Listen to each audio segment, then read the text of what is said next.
friends, Ashley from Wildwoods&Homestead.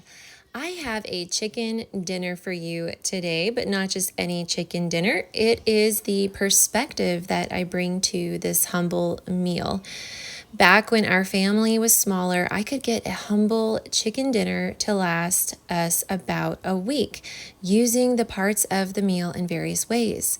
Now having 7 kids, I don't count my newborn right now, although she too will soon join us at the table. So I can't quite get it to stretch a week right now, but I can get a few days of meals out of it, and I wanted to share. So let me just get into it. I just want to preface to say that currently our family is eating gluten-free. I don't know if we'll always eat gluten-free. We did used to do sourdough. I had a consistent rotational sourdough baking list of things that I made each week. However, I have a pretty serious thyroid condition, and I found that the more wheat I was eating, the more that my thyroid would just feel really swollen, and then overall, I did not feel well. Digestive issues, just my joints not feeling very good. And then my husband as well was having some issues too. And for a long time, I would just cook separate meals for myself whenever I would just kind of have one of these, I call them a flare up with my thyroid. However, we have decided to go ahead and just streamline for time and financial reasons. And right now we are just all doing gluten-free. So if you find yourself in a similar situation, and especially, feeding a large family gluten-free, it can be really difficult, especially if you are just living on one income. So I'm just going to share some of the, things that we do as we are a large family and we eat gluten-free and some days even grain-free.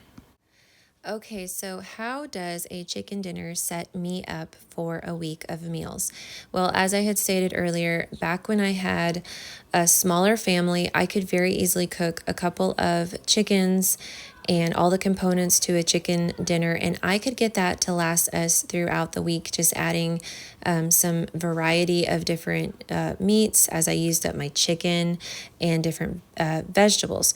Now I probably only get about 2 or 3 days worth of various meals from this supper, but I still find it to be really helpful. So at the beginning of my week, I will just roast 2 whole chickens.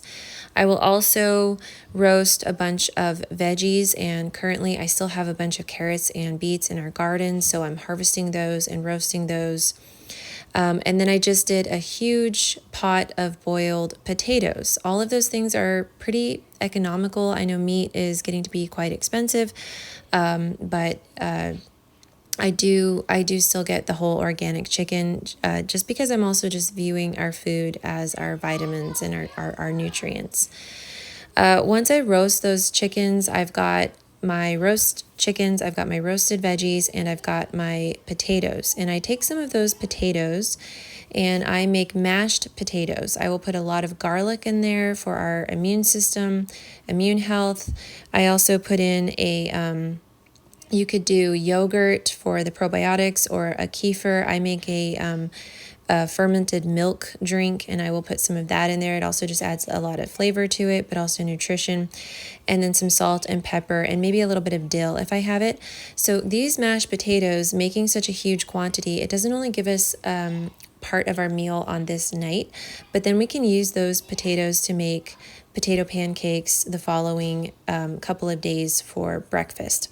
I will also leave some of my boiled potatoes in my big stock pot on my stove there, and we will use those to put them into a chicken salad. So it'll be like a chicken potato salad, or I will take those cubed potatoes and save them in the fridge and have them for a couple of mornings to fry them up with some scrambled eggs.